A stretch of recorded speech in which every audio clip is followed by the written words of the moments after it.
Oke, sekarang kita akan mereview materi-materi di pertemuan ke-12 sampai 13 untuk profesi kependidikan yang akan dipelajari untuk dua pertemuan ini adalah mengenai permasalahan guru di Indonesia dan solusi pemecahannya ya.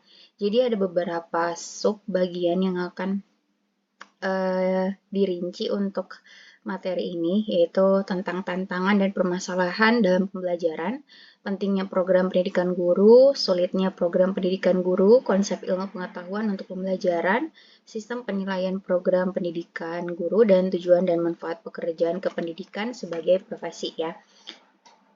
Oke, kita mulai. Untuk bacaan yang pertama, jadi, Mendikbud Nadiem Makarim pernah berkata dalam pidatonya pada Hari Guru Nasional 2019 bahwa guru itu adalah profesi yang memiliki tugas mulia. Guru memiliki amanat untuk membentuk masa depan bangsa melalui para murid yang diampunya atau yang dididiknya.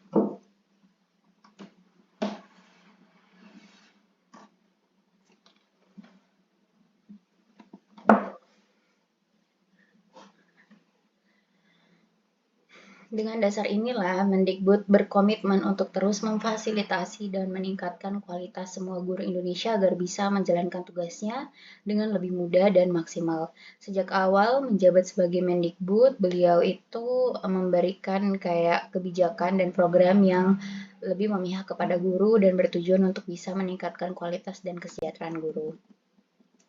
Ada program pendampingan kurikulum yang dilakukan sebagai upaya memudahkan guru dalam melaksanakan kegiatan belajar mengajar dan mencapai tujuan pembelajaran di masa ini mungkin masih masa pandemi ya. Ada juga program bantuan langsung tunai bagi para guru honorer dan tenaga kependidikan non-PNS yang bertujuan agar para guru itu bisa tetap bertahan dan bisa meringankan beban ekonomi di masa pandemi gitu ya.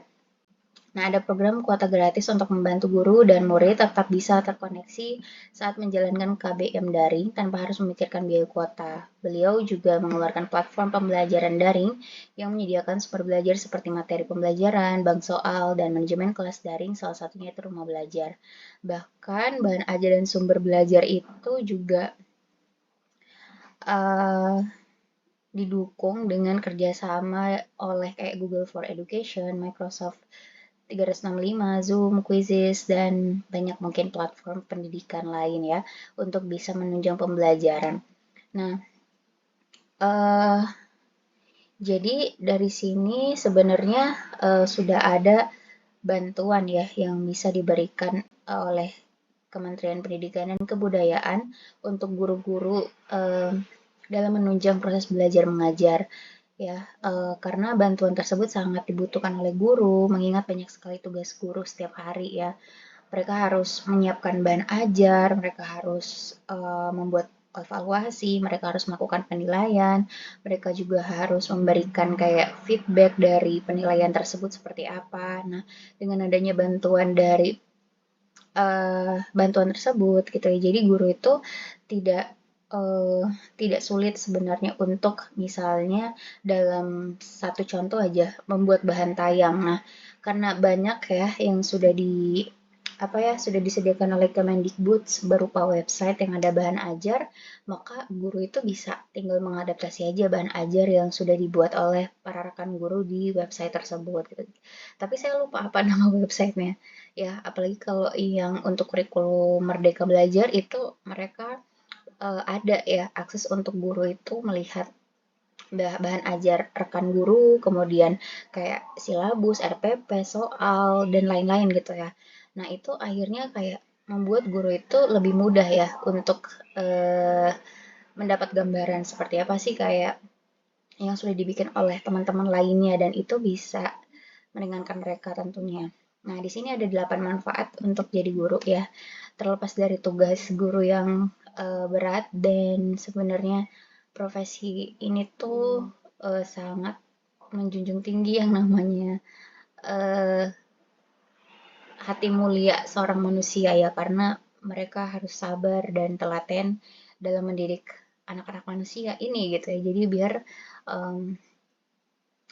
mereka nantinya bisa punya generasi yang mereka bisa jadi generasi yang lebih sukses dibandingkan generasi sebelumnya dan bisa membawa perubahan yang lebih baik gitu ya, terlepas dari tantangan global yang nanti bakal lebih kompetitif ya untuk mereka. Nah, jadi terlepas dari tugas guru yang begitu berat, maka di sini juga sebenarnya ada manfaat ya yang bisa dimiliki oleh seorang guru atau profesi guru itu sendiri. Yang pertama, menjadi teladan dan pemimpin. Jadi, guru itu kan punya kepribadian yang harus baik ya. Jadi bukan hanya dia memerintahkan atau meminta siswanya untuk berlaku baik, tapi guru itu sendiri juga harus punya pribadi yang baik agar apa yang dilakukan oleh guru itu bisa dicontohi oleh siswa-siswanya. Gitu ya.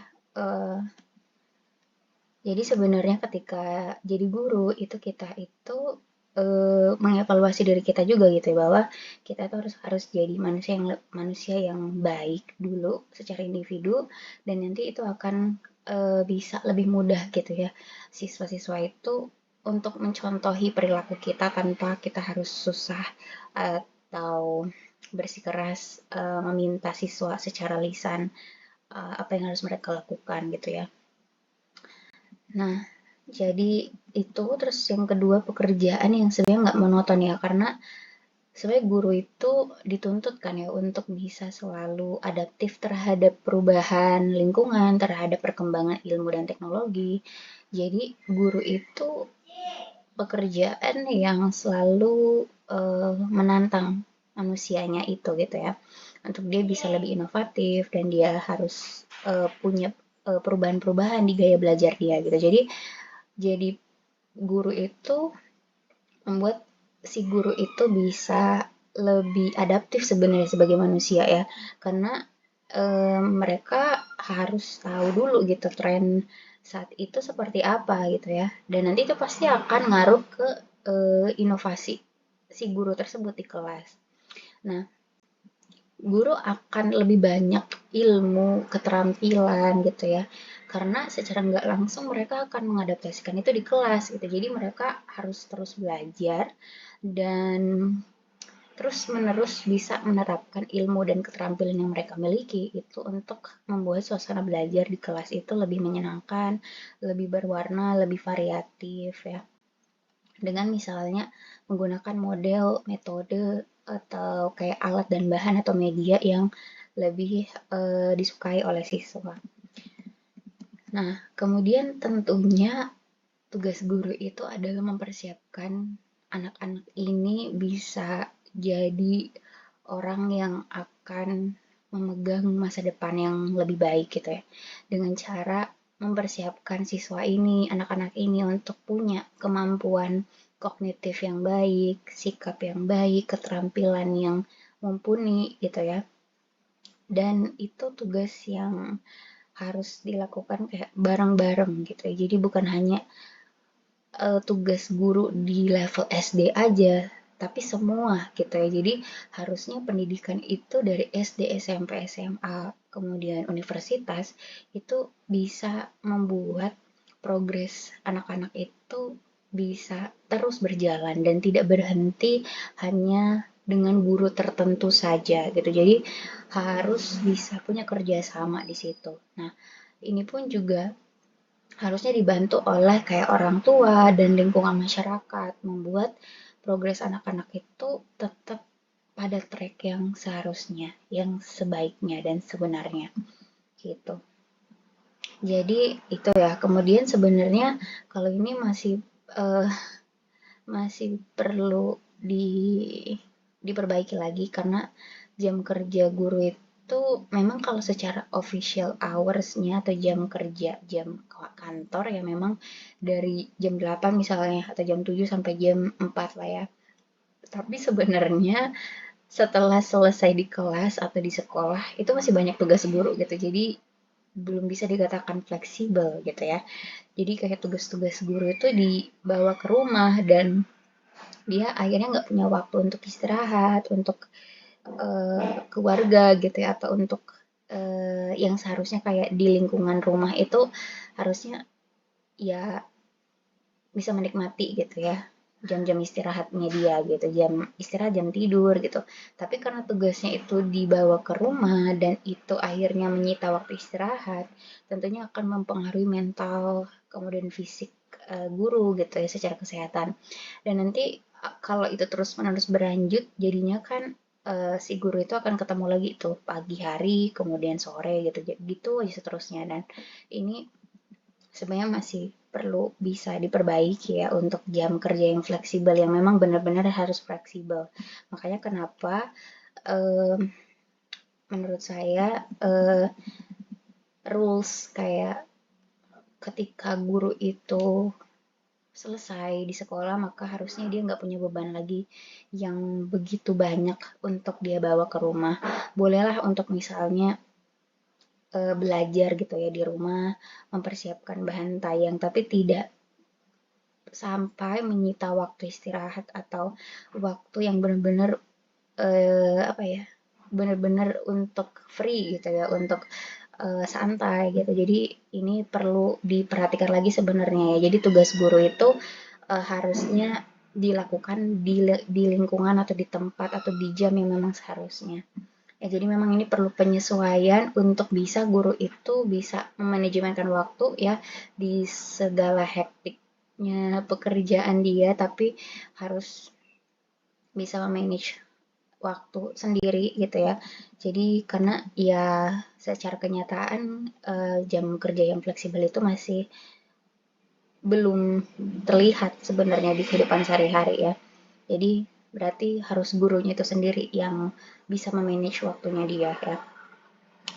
Lalu ini ya, jadi bekerja sambil beramal kebaikan gitu ya. Jadi dia itu kan mendidik anak-anak orang lain ya, dia mendidik orang-orang yang ya bukan ada hubungan darahnya dengan dia sendiri gitu, tapi bekerja di sini tuh bukan hanya dapat upah atau memang profesi, tetapi memang karena niat baik dan mau membantu gitu ya, atau mau menolong, care sama orang lain, care dengan anak-anak ini gitu. Karena sebenarnya di samping kayak manusia dewasa lain yang harusnya juga punya kewajiban untuk melindungi anak-anak, tapi guru ini sendiri kan sekarang atau sampai saat ini masih dipandang jadi orang-orang yang sangat-sangat berkewajiban untuk generasi atau apa ya, untuk si anak-anak ini gitu ya. Jadi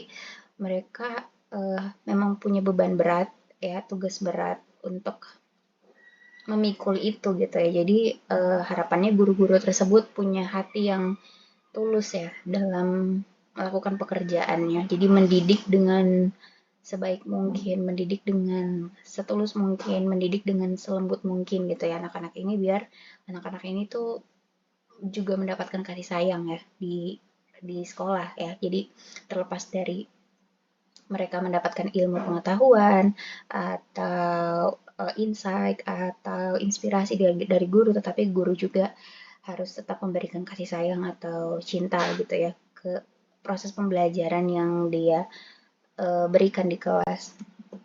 Dan sebenarnya jadi guru itu kan selain tadi ya dia itu punya kepribadian yang harus baik, salah satunya adalah dengan dia sendiri tuh mencontohi hal-hal yang baik-baik gitu ya. Bagaimana caranya punya mindset yang cukup ya untuk apa, misalnya untuk apa aja yang dia butuhkan untuk hidup.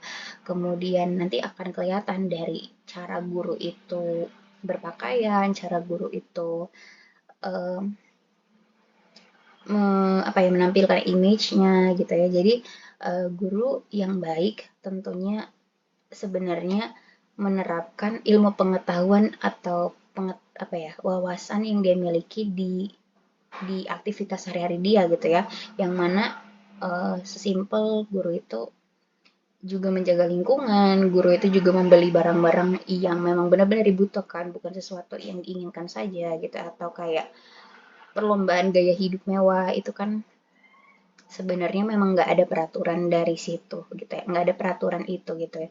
Tapi ketika guru itu bisa hemat gitu ya dalam misalnya membeli barang atau apa ya, menampilkan gaya hidup yang sangat sederhana, itu bakal sangat memudahkan siswanya itu sendiri gitu ya, untuk bisa punya sosok orang dewasa yang dia bakal mau contohi juga gitu ya. Jadi terlepas dari misalnya banyak sekali sosok-sosok yang gaya hidupnya mewah, kemudian beli ini itu dan segala macam, harus ada sosok yang dekat dengan siswa yang benar-benar baik gitu untuk siswa itu sendiri.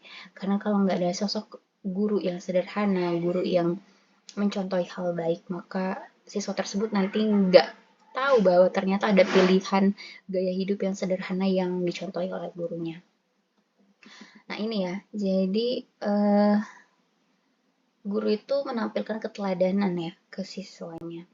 Dan itu akan sebenarnya selain gini ya, jadi di sekolah itu bukan sekedar si siswanya itu dapat materi, dapat pengetahuan, keterampilan, sikap yang baik, tetapi dia juga akan punya kenangan, dia akan mendapatkan kenangan baik ya, yang akan dia dapatkan dari dia selama di kelas bersama guru-guru dan teman-temannya gitu. Jadi kalau guru-guru dan teman-temannya itu memperlakukan dia dengan baik, tentunya hal itu akan jadi momen dan memori yang terkenang positif oleh si anak tersebut, dan itu akan bisa secara nggak langsung menginspirasi dia jadi manusia yang baik pula ya, dan tentunya berwawasan luas. Jadi guru yang fleksibel, guru yang disukai banyak anak-anak gitu, karena dia punya banyak sekali sudut pandang yang dari wawasannya yang luas tersebut gitu. Jadi ketika guru men-treat siswa dengan baik, tentunya itu bukan sekedar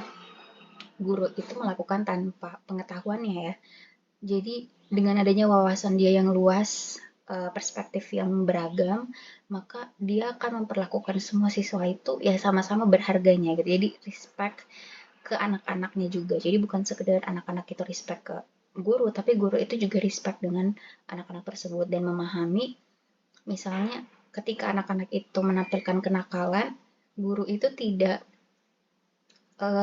lantas membenci gitu, atau guru itu tidak lantas eh, apa ya, tidak lantas membuat siswa itu jadinya ya akan begitu saja gitu ya, atau tidak di treat gitu ya dengan baik. Nah harusnya ketika ada problem seperti itu, guru yang berwawasan luas akan punya cara yang apa ya, yang sesuai untuk anak tersebut gitu. Jadi tidak hanya metode itu dipakai untuk semua anak-anak, karena tentunya mereka kan beda-beda, cara perlakuannya pun juga harusnya berbeda. Goalnya sama, membuat anak-anak itu jadi anak-anak baik ya, yang berani, kemudian yang kritis, tapi treatment tiap anak itu pasti beda-beda, dan itu harus dimiliki oleh guru dari wawasannya yang luas.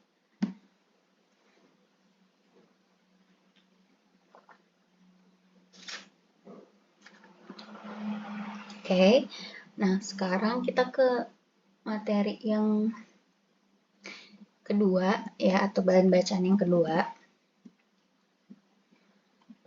Guru ini kan adalah profesi ya, profesional yang tugas utamanya adalah mendidik, membimbing, mengajar, mengarahkan, menilai, melatih, dan mengevaluasi para siswa.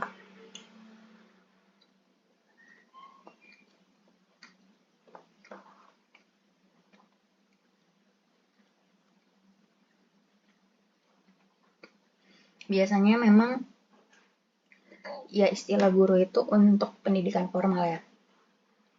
Tapi sebenarnya guru itu ya bisa tutor juga ya, yang ada di pendidikan informal, ataupun kayak masyarakat, orang tua di pendidikan non formal itu ya. Tapi di sini memang spesifik untuk guru di pendidikan formal atau pengajar pendidik yang ada di jalur pendidikan formal. Nah, peran guru ini tuh tadi ya, istilah-istilah yang sebenarnya tadi hampir mirip, yaitu motivator. Dia menjadi orang yang memotivasi siswa, memberikan inspirasi, semangat, kemudian hal-hal positif gitu ya, hal-hal yang membuat si siswa itu semangat untuk belajar, mau untuk belajar, suka untuk belajar.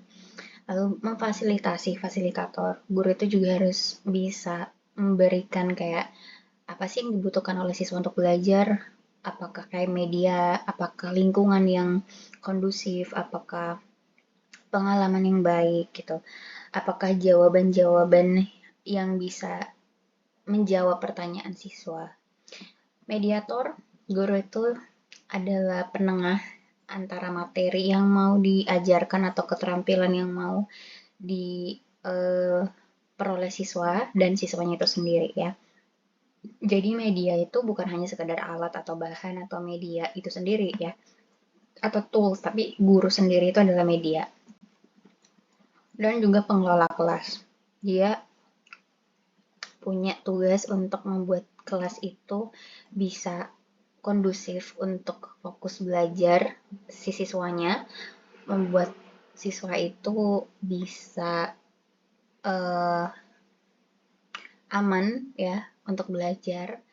Jadi guru ini semacam kayak komandonya siswa atau kayak ketua siswa ya. Jadi pemimpinnya siswa. Jadi untuk jadi pemimpin siswa, maka guru itu harus tahu gitu anggota-anggotanya. Ya, teman belajar siswa juga. Terus demonstrator, jadi guru itu juga akan jadi orang yang bisa menunjukkan apa ya, menunjukkan sesuatu yang baik untuk siswa, kemudian memberikan kayak apa ya, demonstrasi atau pertunjukan yang di depan kelas yang guru lakukan sambil menjelaskan gitu ya. Jadi guru itu menunjukkan sesuatu yang mereka mau ajarkan ke siswa ya. Itu demonstrator. Lalu inspirator ya, memberikan inspirasi, mentor. Jadi guru itu harus bisa jadi teman belajar siswa, bisa jadi orang yang memperbaiki kesalahan belajar siswa, guru bisa jadi orang yang menyemangati siswa, ya jadi benar-benar friendly friend ya, benar-benar jadi teman yang sangat ramah untuk siswa sebenarnya. Terus orang yang memberikan apa ya, semangat untuk siswa itu bisa berkreasi, bisa terbuka untuk melatih keterampilannya, bisa berpikir imajinatif gitu. Jadi membangun kemampuan siswa untuk bisa punya banyak apa ya, imajinasi gitu di dalam pikirannya. Karena imajinasi itu kan sebenarnya ide-ide yang nantinya bakal bisa berguna untuk siswa itu memperkaya jalur-jalur neuron di otaknya ya. Jadi semakin guru itu memancing siswa untuk berimajinasi dan berkreasi, maka sangatlah bagus untuk apa ya, pertumbuhan dari apa ya, pertumbuhan dari cara berpikir siswa itu. Jadi dia nggak hanya punya satu jalan untuk mencari jawaban, tapi dia punya banyak jalan, dan itu sebenarnya tidak hanya mungkin diajarkan oleh siswa, diajarkan oleh guru, tetapi sebenarnya itu tuh terbentuk dari banyaknya cara, banyaknya ide, imajinasi yang ada di otak siswa. Lalu sebagai pengembang, ya, dia orang yang juga sebenarnya kan belajar untuk membelajarkan siswa. Jadi dia juga harus mendapatkan inspirasi. Jadi guru itu juga harus belajar, mendapatkan inspirasi dari teman-teman guru lain atau kayak dari sumber belajar lain gitu, sehingga itu nanti bisa diterapkan di kelas. Dan guru itu juga adalah orang yang punya empati. Sangat banyak guru yang tidak apa ya, memikirkan bagaimana cara mengemas materi ke siswanya itu biar siswanya itu suka belajar, biar mereka punya daya curiosity-nya yang tinggi gitu ya. Jadi dengan cara punya empati, si guru itu bisa memahami seperti apa sih siswa ini pengen belajar, maunya seperti apa dia kalau mau belajar. Apakah misalnya harus belajarnya itu didampingi oleh guru atau dia mau yang seperti apa gitu. Jadi guru itu dengan empatinya yang tinggi, empati sosialnya tinggi, maka dia sangat-sangat dekat sama anak-anaknya gitu, anak-anak didiknya sebenarnya. Nah, tugas guru tadi ada mengajar, mendidik, melatih keterampilan hidup di sini ya. Jadi, bukan hanya keterampilan per mata pelajaran, tetapi keterampilan hidup itu lebih besar dari eh, apa ya? Lebih mungkin harus jadi basic keterampilan yang dimiliki oleh siswa. Bagaimana sih caranya untuk survive hidup ya? Dengan cara apa gitu. Jadi, selama proses belajar, guru itu harus menyelipkan nilai-nilai practical life ini ya. Misalnya ketika siswa itu dihadapkan pada ide-ide yang beda dengan teman-temannya. Gimana caranya untuk bisa punya jawaban yang disetujui oleh semua temannya gitu ya. Jadi siswa diberikan masalah ya dalam kelompok tersebut untuk bisa dipecahkan bersama. Walaupun itu dirancang oleh si guru ya, dan itu masih skala kecil di kelompok kelas, tapi itu akan berguna ketika dia itu mampu untuk bisa saling apa ya, saling berdiskusi, kemudian saling mencari jawaban bersama gitu, dan itu nanti bisa dipakai untuk dia di kehidupan di sehari-hari di luar dari kelas sebenarnya. Nah, itu salah satunya. Lalu memberikan bimbingan dan pengarahan ya, karena siswa itu masih banyak apa ya, masih banyak hal yang dia belum ketahui ya, karena ya tentu umur hidup siswa lebih sedikit dibandingkan umur hidup guru, dan tentunya kan sangat mungkin bisa sejajar dengan pengalaman gitu. Jadi usia siswa yang masih dini dan pengalaman yang masih sedikit itu membuat siswa masih banyak hal yang tentunya belum dia pahami tentang kehidupan, tentang tentang apa ya, misalnya belajar gitu, atau tentang materi tertentu, tentang keterampilan tertentu, tentang alasan kenapa sih si siswa itu harus pakai eh, attitude seperti ini gitu ya, untuk norma masyarakat seperti ini. Nah, guru harus memberikan informasi tersebut gitu, karena guru punya banyak pengalaman, guru punya banyak sekali hal-hal yang tidak diketahui oleh siswa ya, dan itu bisa membantu si siswa untuk dapat pengarahan dan bimbingan dari guru tersebut gitu. Jadi kalau diberikan arahan dan bimbingan, tentunya siswa tahu atau menyadari yang mungkin keliru tuh yang mana, yang masih perlu diperbaiki itu yang mana, yang masih perlu dikuatkan itu yang mana ya, itu. Nah, oke, sekarang kita lanjut lagi ke referensi yang ketiga.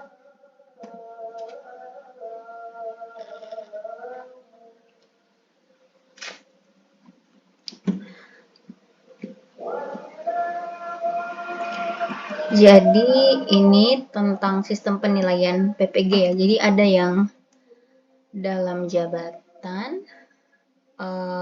dan sebenarnya yang prajabatan ya. Tapi kalau misalnya nggak ada, oh ini ada.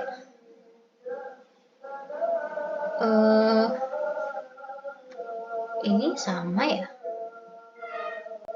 Coba kita lihat biar nggak double maksudnya.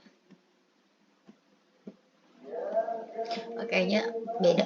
Oke. Kita ke PPG dalam jabatannya. Jadi PPG itu kan berarti pendidikan profesi guru. Nah, apakah beda penilaian untuk orang yang mengikuti PPG dalam jabatan dan prajabatan? Di sini dikatakan bahwa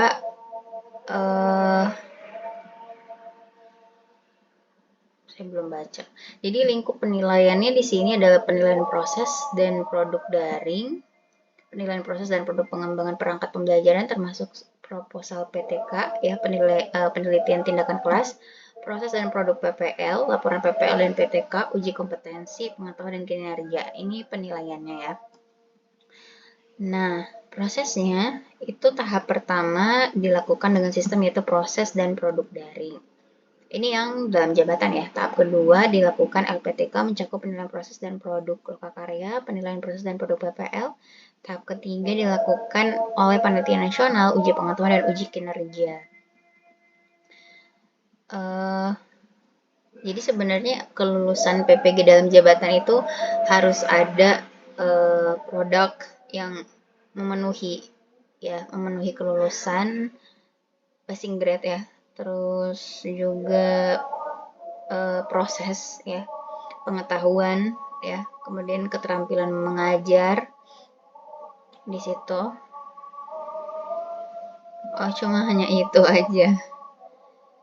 Jadi sepertinya ada produk yang nanti dibuat oleh si peserta tersebut, terus diseminarkan, kemudian mungkin nanti kan PPL di sekolah ya, terus nanti melakukan uji kompetensi ya, uji kompetensinya mungkin ada uji pengetahuan dan uji kinerja ini gitu. Jadi kayak lengkap ya, mulai dari melihat bagaimana secara pengetahuan, secara keterampilan ini si peserta siap untuk jadi guru, kemudian dia terampil membuat produk, kemudian dia bisa mempresentasikan produk tersebut ya, dan mungkin juga menyusun laporan PPL, dan tentunya ketika di sekolah tempat dia melakukan PPL itu dia juga bisa menggantikan guru yang sebenarnya untuk di kelas tersebut atau di siswa tersebut gitu. Oke. Nah, kalau PPG dalam ini dalam jabatan ya sama. PPG prajabatannya nggak ada. Oke, coba kita cari sistem penilaian PPG pra.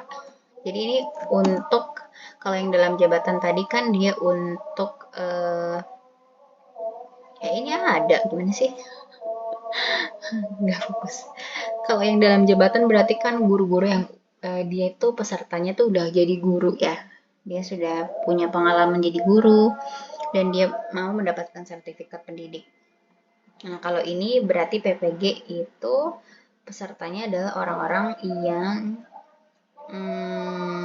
mungkin lulusan dari prodi pendidikan, fresh graduate, dan dia mau jadi guru, jadi dia harus punya sertifikat dulu untuk dia apply, entah mau jadi ASN, PNS atau P3K. Nah, penilaian ini mencakup penilaian acuan penilaian, teknik, prosedur kelulusan, dan tindak lanjut. Prinsipnya harus valid, jadi data-datanya akurat, reliable, sebenarnya yang dalam jabatan juga kayak gitu ya. Terus objektif, adil, sistematis, akuntabel, ini untuk pasti pihak-pihak yang menilai atau melakukan penilaian pada peserta ya di PPG prajabatan dan dalam jabatan juga sebenarnya. Terpadu dan terbuka, terus berorientasi pada tujuan, berkelanjutan. Ini acuan penilaiannya ada acuan patokan. Jadi acuan patokan itu berarti sudah ada nilai yang di standarisasi ya. Jadi kalau dia sama dengan standar itu nilainya maka dia lulus ya. Tapi kalau dia kurang dari standar itu maka dia nggak lulus. Lebih dari standar itu pasti dia lulus. Ya, ini ya batas kelulusannya udah ada. Nah di sini tekniknya itu ada yang tes dan non tes. Kalau tes itu ada tes lisan dan tes tertulis, sedangkan non verbal kalau tes itu ada yang tes verbal dan non verbal maksudnya. Tes verbal itu ada yang tes lisan, kalau non verbal itu bisa performance atau kayak mungkin micro teaching kah, ngajar kah gitu. Sedangkan kalau non tes itu berarti pengisian angket, wawancara, observasi, dan analisis dokumen. Lalu pengukuran komponen penilaian kualitas proses dan hasil belajar mahasiswa menggunakan teknik yang relevan sesuai karakteristik pada setiap komponen penilaian. Tekniknya itu sebenarnya kan untuk mengukur apakah si peserta ini tuh bisa mendidik, mengajar, membimbing, mengarahkan, melatih, menilai, dan mengevaluasi. Jadi 7M ini ya. Dan tentunya kalau yang dalam jabatan juga kayak gitu ya. Jadi bagaimana dia punya 7M. Bukan hanya mendidik, tapi juga mengajar, tapi juga membimbing, mengarahkan, melatih, menilai, dan mengevaluasi. Nah,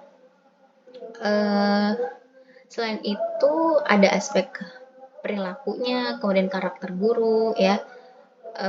Lalu juga di sini kalau aspeknya yang akhlak mulia berarti dia punya karakter ya, berakhlak gitu ya. Mandiri, integrasi, disiplin, empati, dan panggilan jiwa dilakukan dengan teknik observasi, penilaian diri, penilaian antar teman, dan jurnal. Jadi nanti ada penilaian rekan sejawat juga ya. Lalu semua dosen pengampu melakukan penilaian aspek kepada peserta dan karakter dalam proses pembelajaran mata kuliah PPG dan praktek pembelajaran. Jadi pasti selalu ada latihan ngajar di sini ya. Entah latihan ngajarnya nanti di PPL di sekolah atau uh, di teman-teman di kelas gitu. Jadi ada teman-teman yang jadi siswa dan dia jadi guru. Gitu. Oke, lanjut. Ternyata ada dua halaman. Gimana? Terus prosedur penilaian di sini ada penilaian matrikulasi. Jadi ini harus diikuti juga oleh semua peserta ya, harus lengkap ya, dia mengikuti semua proses. Jadi di sini penilaiannya ada teknik tes, portofolio dan observasi, kemudian penilaian mata kuliah. Jadi ada materi juga untuk mereka yaitu pendalaman materi pedagogik dan materi bidang studi ya. Pengembangan perangkat pembelajaran, praktik pengalaman lapangan ya, yang nanti akan dibimbing oleh dosen pengampu. Terus khusus mata kuliah PPL penilaian dilakukan oleh dosen pembimbing dan guru pamong ya. Jadi kayak S1 pendidikan juga ada ya, PPL itu pasti ada dosen pembimbing dan guru pamongnya. Terus uji komprehensif, di sini ada ujian untuk melihat kompetensi ya, kompetensi siswa sebelum kompetensi peserta untuk dia itu sebelum terjun ke sekolah.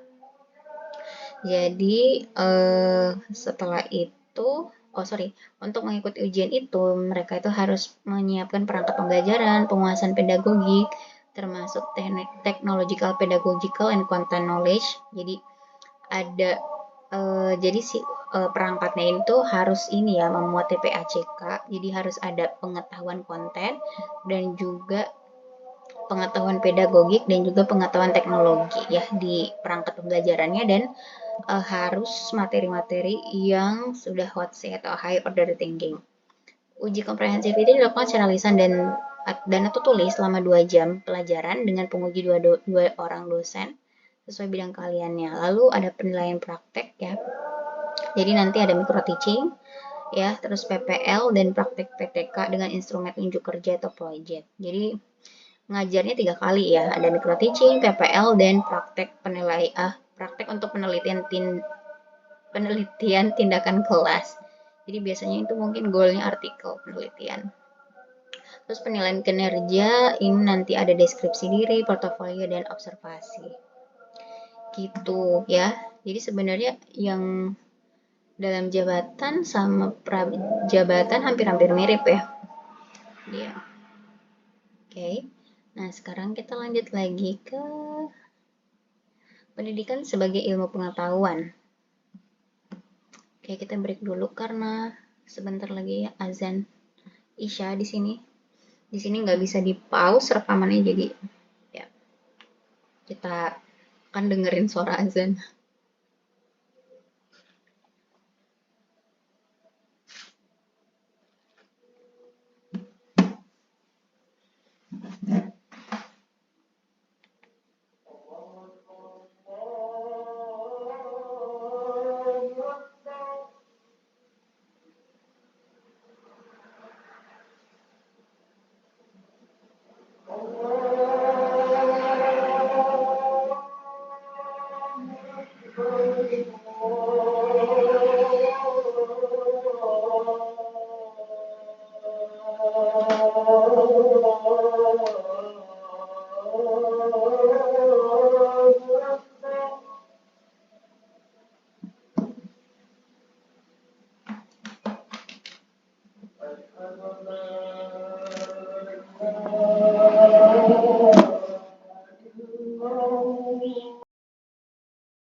Oke, kita lanjutkan. Eh, di sini pendidikan sebagai ilmu. Pendidikan dan ilmu pengetahuan adalah dua bagian yang tidak dapat dipisahkan. Dalam proses pendidikan terdapat sebuah ilmu pengetahuan, serta sebaliknya, dalam proses ilmu pengetahuan itu terdapat kegiatan pendidikan di dalamnya. Manusia sebagai makhluk yang memiliki akal dan pikiran tentunya memerlukan pendidikan yang baik untuk mendapatkan ilmu pengetahuan yang luas guna bekal hidupnya di kemudian hari. Ilmu pengetahuan yang didapatnya itu tentu mampu menambah wawasan serta pandangan hidupnya untuk mewujudkan tujuan yang dikehendakinya. Menurut Undang-Undang Sisdiknas Nomor 20 Tahun 2003, pendidikan adalah usaha sadar dan terencana untuk mewujudkan suasana belajar dan proses pembelajaran agar siswa secara aktif mengembangkan potensi dirinya untuk untuk memiliki kekuatan spiritual keagamaan, pengendalian diri, kepribadian, kecerdasan, akhlak mulia, serta keterampilan yang diperlukan untuk dirinya sendiri, untuk masyarakat, bangsa, dan negara. Sedangkan pendidikan menurut Kamus Besar Bahasa Indonesia itu menyatakan bahwa pendidikan adalah proses pengubahan sikap dan tata laku seorang atau kelompok orang dalam usaha mendewasakan manusia melalui upaya pengajaran dan pelatihan, proses cara perbuatan mendidik. Wow.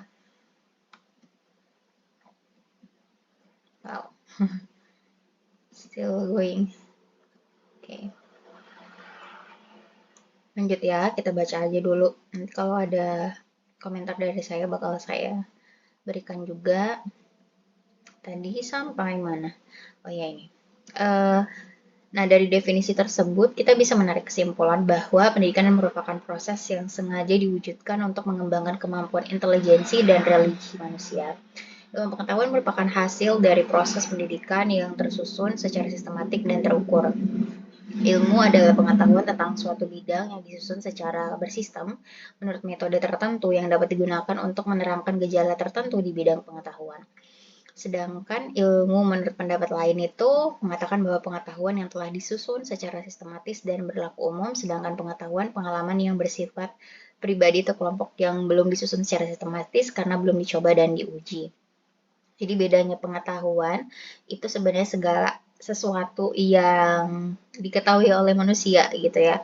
Jadi bisa aja itu benar, bisa itu aja belum teruji ya. Jadi pengetahuan itu bisa jadi adalah ilmu, tapi bisa jadi hanya berupa opini ataupun apa ya, sesuatu hal yang diketahui oleh manusia yang belum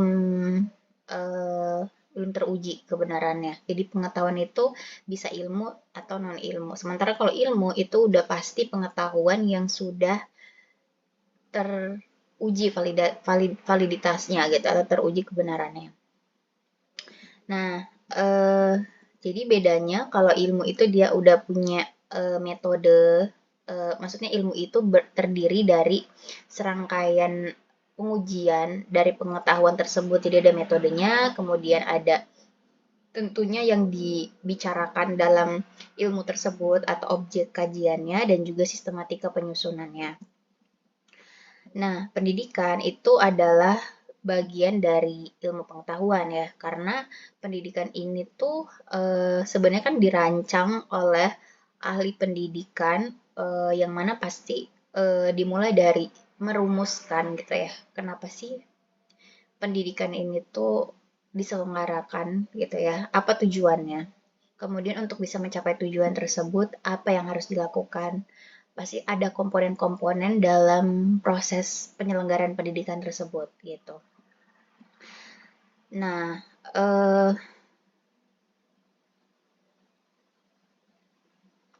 kalau menurut teori lama ya tentang tabula rasa bahwa pendidikan itu kan penting untuk manusia karena manusia itu persepsinya mereka itu adalah makhluk hidup yang masih kosong gitu. Jadi perlu ditanamkan atau diisi dengan nilai-nilai baik dalam pendidikan. Ya, pendidikan di keluarganya, di sekolah, di masyarakat. Nah, jadi penyelenggaraan pendidikan itu penting kalau dari teori ini gitu ya, karena manusia yang dididik dengan baik melalui penyelenggaraan pendidikan itu bisa jadi manusia baik gitu. Tapi kalau manusia tersebut dilahirkan tanpa arahan bimbingan orang tua, orang-orang dewasa, guru dan lain-lain, maka mereka nggak akan bisa jadi manusia yang ditargetkan gitu ya oleh si society, masyarakat manusia yang sudah hidup sebelumnya gitu. Jadi untuk bisa terjaga ya si kemanusiaannya, manusia-manusia bayi ini tuh atau manusia anak-anak ini tuh harus mengikuti pendidikan gitu. Jadi lingkungan keluarga selain di sekolah itu penting ya dalam menyelenggarakan pendidikan.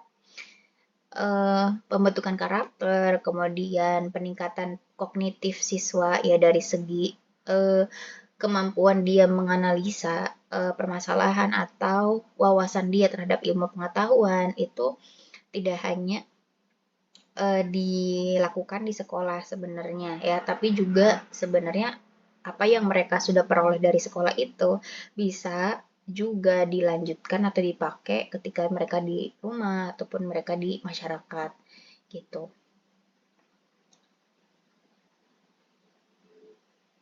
Jadi ya bukan hanya sekedar penumpukan teori di otak manusianya, tapi si hal-hal yang mereka ketahui itu harus mereka pakai atau digunakan untuk kehidupan sehari-hari mereka atau memecahkan kehidupan realnya mereka ya. Nah, manusia ini kan adalah makhluk sosial ya, makanya disebut sebagai Homo sapiens gitu karena makhluk ini, manusia ini tuh berinteraksi dengan sesamanya. Jadi dia perlu tahu gimana caranya berkomunikasi dan dengan komunikasi yang baik itu dia akan mencapai tujuannya dia ya untuk berinteraksi dalam berinteraksi dengan manusia. Jadi dia perlu tahu gimana misalnya norma-norma di masyarakatnya, perlu tahu masyarakatnya ini tuh kecenderungannya dia persepsinya seperti apa gitu. Untuk dia bisa hidup baik di situ, maka dia harus selaras ya nilai-nilai dirinya dengan nilai-nilai di masyarakatnya. Maka dia eh, perlu belajar untuk bersosialisasi dengan baik dan salah satunya adalah ketika mereka itu bersekolah, mereka akan bertemu dengan teman-teman yang pasti beda latar belakang dan mereka belum kenal gitu ya dari proses mereka itu akhirnya kenalan dan mereka akhirnya saling tahu satu sama lain. Nah, di situ harapannya si siswa itu belajar untuk bersosialisasi, belajar untuk bermasyarakat gitu ya di miniatur masyarakat di kelasnya. Gitu. Oke, okay. Ini saya simpul-simpulkan aja dari bacaan ini. Uh, Pendidikan pada dasarnya memiliki objek materi ya. Jadi pendidikan ini kenapa tadi disebut sebagai ilmu pengetahuan karena dia ada objek yang dikaji dalam pendidikan gitu ya. Jadi tahu target si pendidikan itu apa sih siswa ya. Kemudian apa sih yang mau dicapai, objek materialnya itu apa ya. Objek materialnya ini tuh apa? Jadi bisa aja target pendidikan tersebut. Kemudian dengan cara apa sih dia bisa mencapai target ya dengan melakukan berbagai macam pendekatan yang nanti dipakai oleh misalnya para pendidik ya biar bisa mencapai target tersebut. Nah, pendidikan ini tadi dia adalah ilmu pengetahuan, maka tadi ya dia punya objek yang diteliti, punya penggunaan metode, dan ada sistematikanya. Jadi baik pendidikan dan ilmu pengetahuan itu tidak terlepas ya. Mereka itu saling keterkaitannya ada karena pendidikan itu adalah bagian apa ya? Pendidikan itu adalah salah satu ilmu pengetahuan yang diterapkan ya. Misalnya di jalur formal pendidikan di sekolah, di mana di sekolah itu dia sebagai ilmu pengetahuan yang diterapkan, tapi di saat itu pula si ilmu pengetahuan ini itu mengkaji ilmu pengetahuan lain gitu ya. Jadi kayak mata pelajaran lain yang diberikan dari guru ke siswa gitu. Jadi si pendidikan ini tuh adalah bagian dari ilmu pengetahuan di mana pendidikan ini diterapkan ya yang targetnya adalah siswa atau anak-anak manusia gitu ya, yang mana pada saat itu pula mereka itu mengkaji ilmu-ilmu yang lain gitu. Jadi ada layernya di situ ya. Jadi nggak bisa tuh dipisahkan antara pendidikan dan ilmu pengetahuan gitu ya. Jadi sekolah itu adalah salah satu metode ya, metode yang ada di dalam pendidikan dan itu hanya salah satu aja ya cara yang bisa menerapkan pendidikan itu sendiri karena pendidikan itu tadi dia punya banyak variasi apakah jalur formal, non formal, informal tapi ketiganya itu punya karakteristik tertentu objeknya sama yaitu siswa, anak-anak gitu ya. Manusia metodenya beda-beda misalnya dengan sekolah itu pasti ada kayak karakteristik level umur dan kemudian jenjang pendidikannya, terus kedalaman materi dan lain-lainnya itu gitu ya. Sementara mungkin kalau di jalur formal informal dan non formal mungkin metodenya beda gitu dan sistematikanya pasti beda juga. Tapi mereka itu bagian dari bagaimana pendidikan itu diterapkan gitu ya. Oke, mungkin itu untuk bacaan yang ini. Kita lanjut lagi ke permasalahan tentang guru. Kalau ini tadi udah ya sebenarnya tugas, peran, dan fungsi guru. Jadi saya tidak pakai ini. Ini yang terakhir berarti untuk tantangan atau permasalahan yang dihadapi guru dan solusinya. Jadi 10 tantangan yang dihadapi guru dan solusinya. Yang pertama adalah kurang persiapan dalam mengajar. Ini masalah klasik ya. Jadi kalau guru itu nggak punya RPP ataupun silabus mereka nggak bikin itu, maka tentunya ya pasti peluangnya mereka nggak bisa maksimal dalam mengajar di kelas karena RPP dan silabus itu sangat penting untuk guru karena ketika mereka bikin itu mereka kan bisa menuangkan rencana-rencana pembelajaran yang mau dilakukan di kelas itu seperti apa kan dan nanti hasil silabus dan RPP itu kan untuk mereka sendiri juga sebenarnya. Gitu ya. Terus tentu perilaku siswa yang beragam apalagi sekarang di mana siswa itu sangat apa ya mereka itu adalah native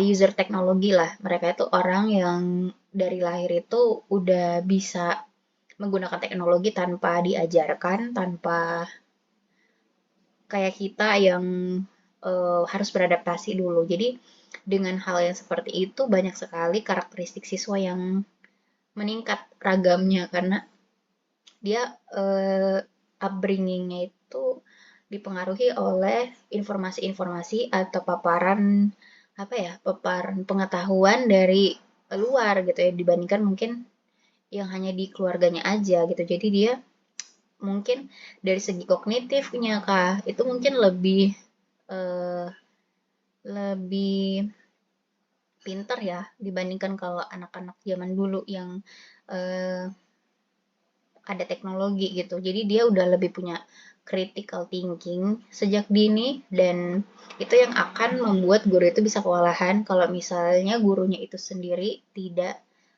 tahu cara menggunakan teknologi, tidak tahu bahwa anak-anak ini tuh seperti ini tuh karena apa gitu ya.